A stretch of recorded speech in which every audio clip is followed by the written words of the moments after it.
Bienvenue. Aujourd'hui, on va explorer des concepts assez fascinants qui sont en train de, disons, redessiner un peu l'intelligence artificielle. On parle de Machine Learning 3.0 et de RAG local. Cette technique qui permet à une IA d'utiliser nos propres documents sans tout envoyer dans le cloud. Exactement. On se base sur un guide pratique pour cette discussion, un guide qui explique comment on peut mettre ça en place. Notre objectif, c'est de comprendre ce que signifie cette nouvelle vague d'IA. Surtout cette idée d'avoir une IA avancée qui tourne directement sur nos ordis. Alors qu'est-ce que c'est vraiment ce ML 3.0?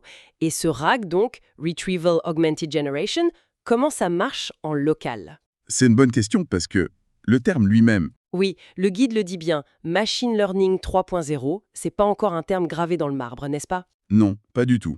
C'est plus le signe d'une tendance. Une tendance vers une IA, disons, plus distribuée, plus perso aussi, et qui fait attention à la confidentialité. D'accord, alors décortiquons ça. C'est quoi les caractéristiques de ce ML 3.0? Alors, il y a plusieurs points clés. D'abord, l'intégration de l'IA directement sur les appareils, ce qu'on appelle l'edge computing ou parfois TinyML. L'idée, c'est d'avoir des modèles qui tournent en local, sur un PC, un smartphone, un objet connecté, sans forcément passer par le cloud. Moins de dépendance, donc. Voilà. Ensuite, il y a l'automatisation, avec l'AutoML qui simplifie la création des modèles. Et puis on voit des systèmes plus adaptatifs, plus robustes, qui peuvent intégrer des connaissances spécifiques. Et c'est là justement que le rigging devient intéressant. Ah oui, Et enfin, un point crucial, surtout ici en Europe, c'est l'accent mis sur la sécurité, la souveraineté des données. Garder les infos chez soi en on-premise. ok, donc si je résume rapidement, ML 3.0, c'est une IA plus proche de nous, plus adaptable et qui garde nos données à la maison, quoi. C'est une très bonne synthèse, oui. Moins la course à la puissance brute peut-être, et plus vers la pertinence, le contrôle. Le contexte. Exactement. L'IA qui s'adapte à son environnement direct. Et c'est là que ça devient vraiment pratique avec le RAG, si j'ai bien compris.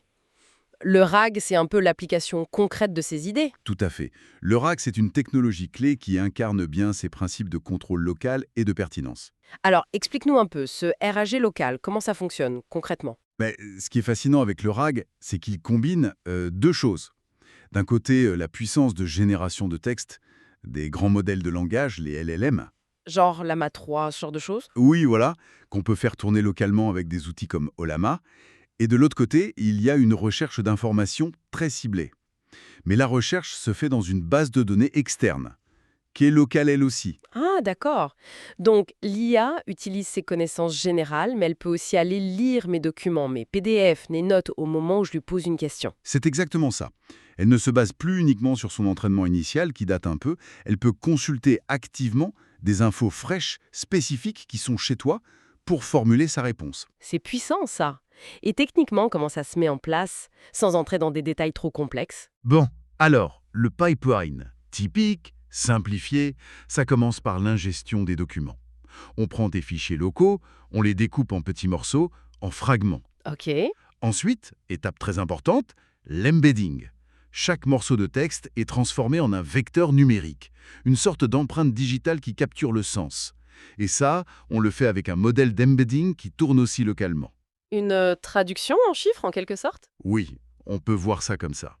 Ces vecteurs, ensuite, on les stocke dans une base de données spéciale, une base vectorielle. L'article mentionne ChromaDB ou Qdran, par exemple. Et cette base, elle est optimisée pour retrouver les morceaux qui ressemblent sémantiquement à ma question, c'est ça? Pas juste par mots-clés. Exactement. Quand tu poses une question, le système cherche dans cette base les vecteurs les plus proches et donc les fragments de texte les plus pertinents pour répondre. D'accord. Et après? Et après, eh bien, le LLM local, celui qui tourne via Olama par exemple, prend ta question initiale et ces morceaux de texte pertinents qu'on a trouvés, et à partir de tout ça, il génère une réponse cohérente qui intègre ces informations spécifiques et à jour issues de tes documents. Impressionnant. Et le guide pratique suggère que c'est faisable soi-même, sans l'artillerie lourde des géants du web. Oui, c'est un des gros avantages. Ça repose beaucoup sur des outils open source. Python est souvent la base, des bibliothèques comme LangChain aident à organiser tout ça, à orchestrer les étapes. Olama pour faire tourner les LLM, ChromaDB ou Qdran pour la base vectorielle. Ce sont des outils accessibles. D'accord. Et quels sont les bénéfices concrets? Et les limites? Est-ce que ça tourne bien sur un PC normal? Le bénéfice numéro un, c'est clair, la confidentialité. Tout reste sur ta machine. Rien ne part sur des serveurs externes. C'est crucial pour beaucoup d'usages. Oui, on imagine bien. Un autre avantage, c'est la mise à jour des connaissances. Tu ajoutes un nouveau rapport, un nouveau PDF, hop, tu l'indexes et l'IA peut l'utiliser quasi immédiatement. Et les performances? Faut une bête de course, hein. Alors, ça dépend. Un bon GPU, une carte graphique correcte, ça aide beaucoup, c'est sûr. Surtout si tu as beaucoup de documents ou si tu utilises un LLM très gourmand. Mais pour des besoins courants, avec des modèles un peu optimisés, un ordinateur moderne peut tout à fait s'en sortir.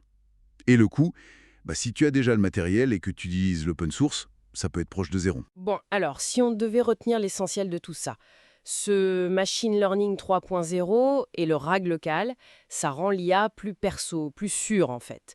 C'est un peu comme construire son propre assistant intelligent qui connaît nos infos mais qui les garde pour lui sur notre machine. C'est ça l'idée, une IA souveraine. C'est tout à fait ça. Ça démocratise une IA sur mesure, sécurisée, qui travaille avec tes données sous ton contrôle. Le terme souverain est bien choisi. Hmm.